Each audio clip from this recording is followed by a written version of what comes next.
So the highlights for the 80th American Diabetes Association Scientific Sessions in 2020 were many. And of course, they're colored by my own impression.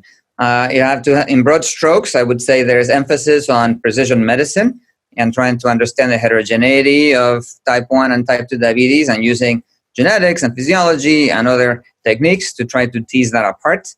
There is great excitement as to the glycemic and non-glycemic effects of new classes of medications, particularly GLP-1 receptor agonists and SGLT2 inhibitors, and finding out how they get placed in the treatment armamentarium and algorithm to treat patients is a matter of great excitement. There is progress on automated closed-loop systems in the management of type 1 and type 2 diabetes. And then, of course, another big highlights for me were the year in review session, where a clinician expert speaks about the clinical advances in diabetes for the past year, and a basic science expert does the same for the major discoveries, and a translational expert does likewise. And then this year, the President's Science and Medicine address by Dr. Robert Eckel, because he has had type 1 diabetes since he was a boy. And so he was able to give a very personal and poignant account of what it was like to live with diabetes through this time, in addition to all the scientific and programmatic initiatives that he has seen happen. So it was a particularly moving address this year.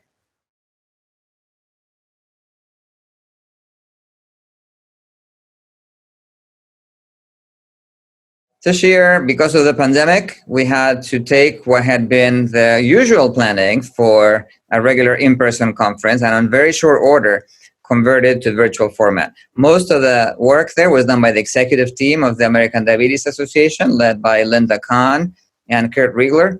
And it was remarkable because as opposed to designing a watered-down version of a conference with only a selection of topics, the team not only identified a vendor and a venue in which this could happen, but they went back to all the scheduled speakers, and the great majority of them, over 90% of them, agreed to present their work in virtual format.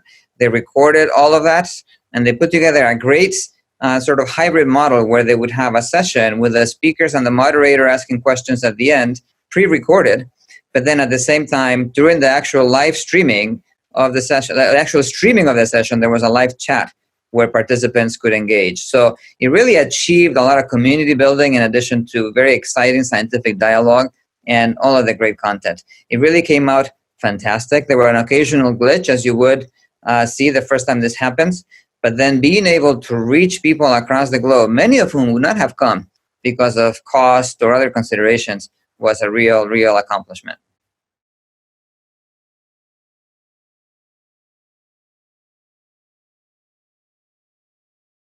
Our group works on the genetics of type 2 diabetes and to what extent the use of genetic information might be helpful in clinical practice. And so at this meeting this year, we had several presentations where we've taken many of the genetic variants that have been associated with type 2 diabetes, and through a clever method developed by Miriam Adler and others in our group, we're able to use both the genetic information and the physiology, the traits, the metabolic traits that are influenced by these variants in a combined way to then come up with clusters or subtypes of diabetes, and then being able to use the composite of all those genetic variants that are grouped together by the physiology to define this particular pathophysiological subsets. And so we're beginning to apply that in several contexts. One was in pregnancy, and we saw that clusters that are derived in people who are not pregnant with type 2 diabetes also apply in pregnancy, really showing many of the same associations. This was work led by Dr. Camille Pao in our group.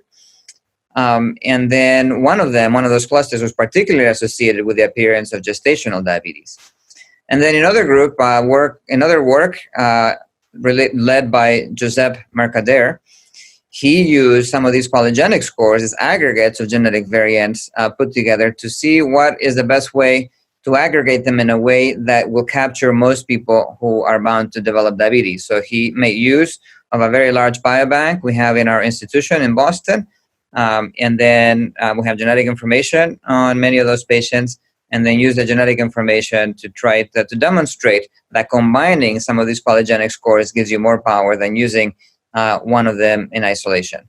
So this is complementary work with the ultimate goal of really being able to understand diabetes better and divide it into some of the subgroups that may lead to more personalized treatment or surveillance or follow-up for complications.